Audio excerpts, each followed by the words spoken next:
पहलगाम में पहली खबर आई कि आतंकी हमला हुआ, 27 लोगों की जान चली गई। और दूसरी खबर आई कि जिन लोगों की जान गई उनका मजहब पूछा गया, उनकी जात मालूम की गई, तुम्हारी जात क्या है, हिंदू हो या मुसलमान हो? मुसलमान हो तो अलग हो जाओ, हिंदू हो तो सामने आ जाओ, मेरी गोली के निशाने पर आ जाओ। तीसरी खबर आई कि जब मुसलमानों से कहा कि तुम अलग हो जाओ, तुम्हारी जान बच जाएगी, हिंदुओं को सामने आने दो, हम इनकी जान लेने के लिए आए हैं, कुर्बान जाइए हिंदू मुसलमान भाईचारा के ऊपर एक मुसलमान भी जुदा नहीं हुआ। हिंदू के साथ मुसलमान रहा, जब गोली चली तो मुसलमान की जान भी चली गई। अब गोली चली है, 27 लोगों की जान गई, उसमें सिर्फ हिंदू ही नहीं है, मुसलमान भी है। और मुसलमान की जान कुर्बान जाइए पहले गई है, हिंदू की जान बाद में गई है। चूंकि जान लेने वाला आतंकी जब उसने राइफल को तान लिया तो मुसलमान ने आकर के उसका हाथ पकड़ा, राइफल छीना। राइफल छीनने के नतीजे में पहले उस मुसलमान की जान गई, बाद में 27 लोगों की जान गई, हिंदू मुसलमान दोनों की जान गई। फिर चौथी खबर आई, 28 लोगों की जान बचाई गई। एक आदमी ने 28 आदमियों की जान बचाई। वो जान बचाने वाला मुसलमान था और जान जिसकी बचाई गई वो हिंदू था। हिंदू मुसलमान का भाईचारा, उसको सलाम कीजिए। नजाकत हुसैन नाम के आदमी ने अकेले तने तनहा 28 हिंदुओं की जान बचाई। अब देखने वाली बात यह है कि मुसलमान ने गैर मुस्लिमों की जान क्यों बचाई। कश्मीर के मुसलमान को सलाम कीजिए, कश्मीर के लिए दुआ कीजिए, अल्लाह उसको आबाद रखे, मुबारकबाद रखे। उनके शहीदों की अल्लाह बाल बाल मग़फ़िरत फरमाए, जन्नतुल फिरदौस में जगह अता फरमाए। और जिन्होंने जान पर खेल करके जान बचाई, बहादुरी का सबूत दिया, अल्लाह उस जवान की उम्र में, जवानी में खूब खूब बरकत अता फरमाए। कश्मीर के मुसलमानों ने गैर मुस्लिमों की जान क्यों बचाई? अब देखिए, इस्लाम का दर्स मिला था कि तुम्हारे मेहमान हैं, मेहमान का इकराम करो। कश्मीर के मुसलमान के यहाँ गैर मुस्लिम मेहमान थे, मासूम थे, बेगुनाह थे। मेहमान के इकराम में मेजबान ने अपनी जान दे दी, जान की परवाह किए बगैर 28 लोगों को बचा दिया। ये इस्लाम की बरकत है। उन मुसलमानों ने हिंदुस्तान का सर फख्र से ऊंचा कर दिया। अल्लाह के रसूल कुर्सी पर बैठे हुए थे, जनाजा जा रहा था, खड़े हो गए। बगल में कारी रूहुल्लाह साहब की तरह एक सहाबी बैठे हुए थे। अल्लाह के रसूल से पूछा कि या रसूल अल्लाह, अभी आप तो बैठे हुए थे, खड़े क्यों? कहा कि उस जनाजे की वजह से। कहा वो जनाजा मुसलमान का नहीं है, गैर मुस्लिम का है। अल्लाह के रसूल ने उस मौके से फरमाया कि मुझे पता है कि गैर मुस्लिम का जनाजा है, लेकिन गैर मुस्लिम वो बाद में है, पहले इंसान है। इंसान के एहतराम में इंसान खड़ा हो गया। तदबीर से बिगड़ी हुई तकदीर बना ले, अपने पे भरोसा है तो ये दाव लगा ले। डरता है ज़माने की निगाहों से भला क्यों, इंसाफ तेरे हाथ है, इल्जाम उठा ले। क्या खाक वो जीना है जो अपने ही लिए हो, खुद मिट के किसी और को मिटने से बचा ले। खुद मिट के किसी और को मिटने से बचा ले। औरतों के हवाले से मुझे 3 पैगाम देना है, जलसे को मुकम्मल करना है 5 से 7 मिनट में। यहां से लेकर के वहां तक आप लोग सुनने के लिए तैयार हैं? जोश के साथ हाथ उठाइए इंशाअल्लाह। हर काम बीवी से पूछ करके करेंगे, हाथ उठाइए इंशाअल्लाह। बीवी को सर पर बिठाएंगे, हाथ उठाइए इंशाअल्लाह। बहन से ज्यादा साली पर मेहरबान होंगे, हाथ उठाइए इंशाअल्लाह। बताइए, माशाअल्लाह, रिकॉर्ड तोड़ दिया बारसोई का, बारसोई का रिकॉर्ड टूट गया।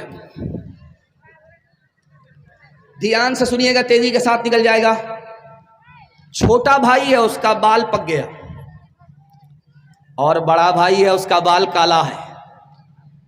छोटा भाई 10 साल छोटा, उसका बाल पक गया, और बड़ा भाई 10 साल बड़ा, उसका बाल अभी कच्चा ही है। पूछने वाले ने कहा, अरे ये क्या हो रहा है, तुम छोटे हो, 10 साल छोटे हो, तुम्हारा बाल पक गया। वो तुमसे 10 साल बड़ा है, उसका बाल अभी कच्चा ही है। उसने कैसी बात कही, आपके सामने रखता हूं।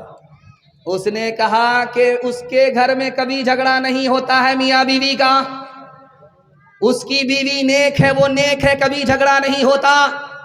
झगड़ा नहीं है, वो बूढ़ा होकर के भी जवान है। मेरे घर में रोज झगड़ा होता है, झगड़े के नतीजे में मैं वक्त से पहले बूढ़ा हो गया। चाहे 1200 हो, चाहे 22 कोटा हो, 22 कोटा है ये। खैर माशाल्लाह, मैं तो 22 और 23 में लेकर के जा रहा था इसको, और 22-23 तो बहुत पीछे हो गया। 22 कोटा है। चाहे 1200 हो, गोविंदपुर हो, कोई भी हो, कहीं भी हो, देखेंगे आप, जब लड़की की शादी होती है, ससुराल जाती है, तो वो जल्दी आ जाती है। 1 दिन में आ जाएगी, 2 दिन में आ जाएगी। पहली बार गई है ससुराल तो लौट जाती है 1 दिन में, 2 दिन में। लेकिन जब ससुराल से वो आती है तो यहाँ क्या होता है, वो मैं आपको बताने के लिए जा रहा हूँ। जब लड़की पहली बार ससुराल से मैके आती है, मैके की सारी औरतें घेर करके उससे सवाल जवाब करती। कोई औरत पूछती है कि बेटी ससुराल से आ रही है, ससुराल कैसी थी, तो लड़की कहती सुभान अल्लाह। दूसरी औरत सवाल करती है कि तुम्हारे ससुर कैसे थे, तो लड़की कहती है माशाअल्लाह। तीसरा सवाल करती है तीसरी औरत के तुम्हारे शौहर कैसे थे, तो लड़की कहती अल्हम्दुलिल्लाह। अब एक चालाक औरत सामने आती है कि ये सब फालतू सवाल है, असल सवाल का जवाब दो, तुम्हारी सास कैसी थी। तो लड़की कहती अस्तगफिरुल्लाह ला हौला वला कुव्वता इल्ला बिल्लाह, जल्ले तू जलाल तू, उस बला को टाल तू। अब माँ को तो माँ है, समझ में आ गया कि मेरी बेटी को सब कुछ पसंद है, लेकिन सास पसंद नहीं है। माँ तो माँ होती है, अदब भी देती है, हौसला भी देती है। माँ ने कहा कि बेटी तुम्हारे जवाब से मुझको सदमा हुआ, तुमको सब पसंद है, सास पसंद नहीं है, लेकिन मेरे सवाल का जवाब दो। पहली बार जो मैके से ससुराल गई थी, कौन लेकर के गई? कहा सास आई थी। 100 लड़की में हमको पसंद किया, 99 को कैंसिल किया, और मुझको अपने बेटे की बहू बनाकर मैके से ससुराल ले गई। अब माँ ने मौका का चौका मारा कि बेटी ये सास का ही एहसान है, इतनी अच्छी ससुराल मिल गई। ये सास का ही एहसान है, इतने अच्छे शौहर मिल गए। ये सास का ही एहसान है, इतने अच्छे ससुर मिल गए। बेटी सास बला और मुसीबत नहीं होती, कभी माँ होती है, कभी माँ से बढ़कर होती है। तीसरे नमूने को आपकी खिदमत पर रखता हूं। एक औरत बात बात पर शौहर से पिटाई खाती थी, तो परेशान होकर के खानका पहुंची कारी रूहुल्लाह साहब के पास। कारी रूहुल्लाह से कहा, कारी साहब कोई ऐसी तरकीब कर दीजिए कि मेरा शौहर मेरे ऊपर हाथ ना उठाए। तो कारी साहब वैसे ही मजबूत आदमी, जैसी आवाज वैसे ही शान। इन्होंने कहा ऐसी तरकीब करूंगा कि कभी हाथ उठाने तक की नौबत नहीं आई। पानी मंगा लिया कारी साहब ने, दम कर दिया, कहा इतना मजबूत पानी है कि कभी झगड़ा नहीं होगा। झगड़ा के लिए सोचना भी नहीं, कभी झगड़ा सोचने से भी नहीं होगा। ये पानी ले जाओ, इतना मजबूत पानी है कि कभी रिश्ता खराब नहीं होगा, कभी झगड़ा नहीं होगा। शौहर हाथ भी नहीं उठाएगा, हाथ उठाने तक की नौबत नहीं आएगी। तो उस औरत ने कहा कि कारी साहब आखिर इस पानी में कौन सा जादू है? कहा जादू बहुत बड़ा, बंगाल का जादू है। जब झगड़ा शुरू हो जाए तो करना यह है कि ढक्कन खोल करके 2-4 घोंट मुंह में लेकर के बैठ जाना, कुछ बोलना नहीं। अब क्या था, जिंदगी भर का रगड़ा झगड़ा सब साफ हो गया। कारी साहब को पता था कि औरत की जबान कैंची की तरह चलती है और मर्द का हाथ लाठी की तरह चलता है। ये अगर जबान पर काबू कर ले, वो हाथ पर काबू कर ले, तो जिंदगी में कभी झगड़ा नहीं होता है। हाथ उठाइए, वादा कीजिए, दामाद बेटी के जेल में दामाद बेटी के झगड़े में दामाद सीधा जेल जाएगा। हाथ उठा दीजिए इंशाअल्लाह। अच्छा ये देखिए, अभी दामाद भी नहीं बना है, ससुर का फर्ज अदा करने के लिए हाथ उठा रहा है।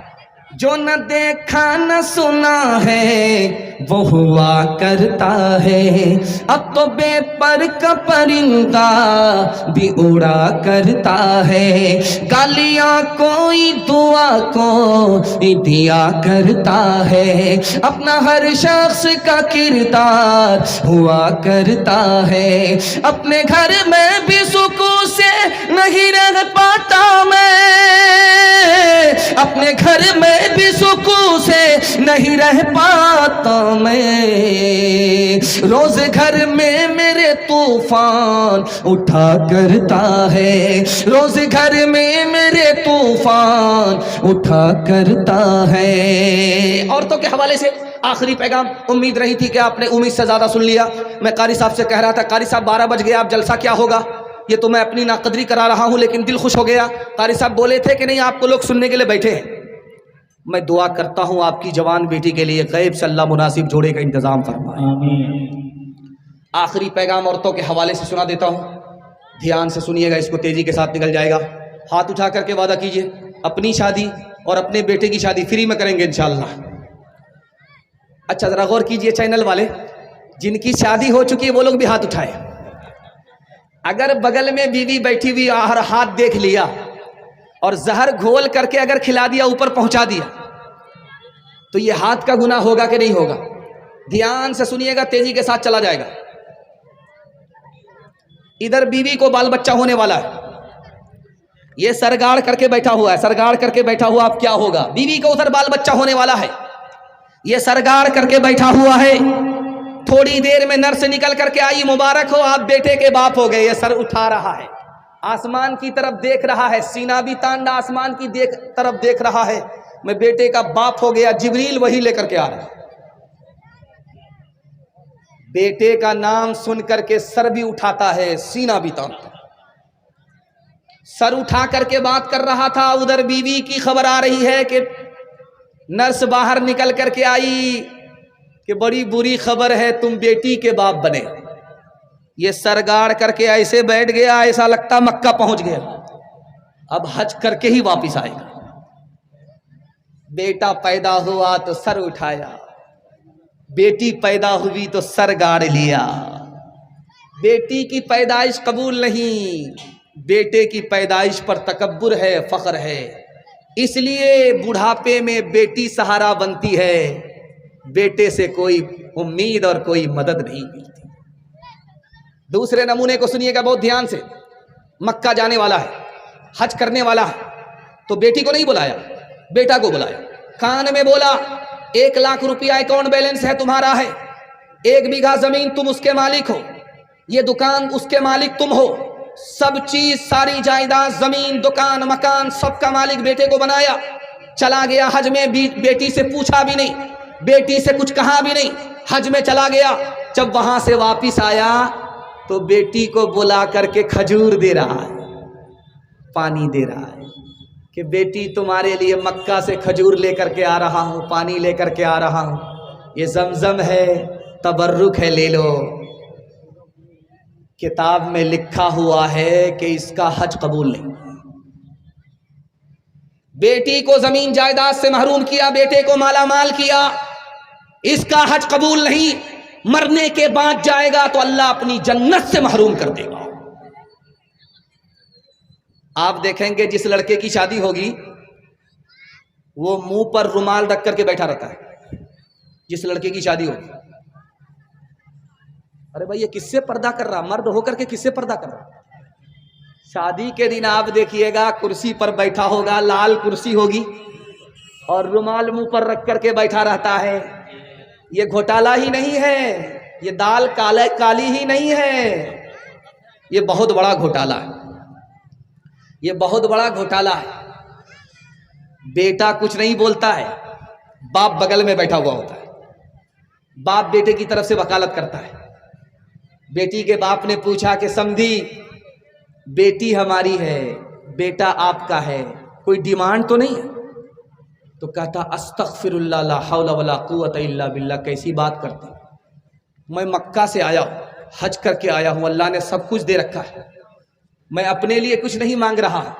अगर 4 चक्का दे दीजिएगा आप ही की बेटी आएगी और जाएगी, बच्चे वाली भैंस दे दीजिएगा आप ही की बेटी दूध पिएगी, डबल सामान दे दीजिएगा, पलंग दे दीजिएगा, एक पर दामाद आराम करेगा, एक पर बेटी आराम करेगी। कितना बड़ा सियाना है, काम भी निकालना चाह रहा, बदनाम भी नहीं होना चाह रहा। एक भूमियार था, दुनिया को ठक करके जा रहा था, बेटा से बोला कि बेटा जब मैं मर जाऊं तो मुझको पुरानी कब्र में दफन करना, नहीं कब्र में दफन मत करना। तो बेटे ने कहा अब्बा हुजूर नया मुर्दा नहीं कब्र में जाता, आप पुरानी कब्र में क्यों जाना चाहते हो? कहा कि फरिश्ते को भी ठगना चाहते हो। कहा कि फरिश्ते को ठग लीजिएगा। कहा 1 मिनट, जब तुम हमको पुरानी कब्र में दाखिल करोगे, फरिश्ता आएगा पूछने के लिए तो कहेंगे अभी तो पूछ करके गए थे, क्या बार बार दिमाग खराब करने के लिए आ गए? दिल पर हाथ रख करके बताइए कि ये सामान किसको मिला? बेटी दामाद को। ये गाड़ी किसको मिली? बेटी दामाद को। ये भैंस किसको मिली? बेटी दामाद को। इस बानर बाप को क्या मिला? नाना की हुंडी। ये दूसरे की दुनिया बना रहा है, अपनी आखिरत बर्बाद कर रहा है। हाथ उठाइए, वादा कीजिए, खुदा पर भरोसा करके अपने बेटे की शादी करेंगे, कोई डिमांड नहीं करेंगे। हाथ उठा दीजिए इंशाअल्लाह। रस्म तिलक अब आम हुई है, काम है कितना गंदा, लड़की वालों के ही गले में लग जाता है फंदा। बेच रहे हैं ये लड़के 2 पैसों में ईमान, बताओ कैसे बचे ईमान, बताओ कैसे बचे ईमान। बात हुई थी 200 बाराती, मंगनी में बस 30, खाने में जब गिनती हुई तो निकले 420। बेदावत के खाते क्यों है ये जायद मेहमान, बताओ कैसे बचे ईमान, बताओ कैसे बचे ईमान।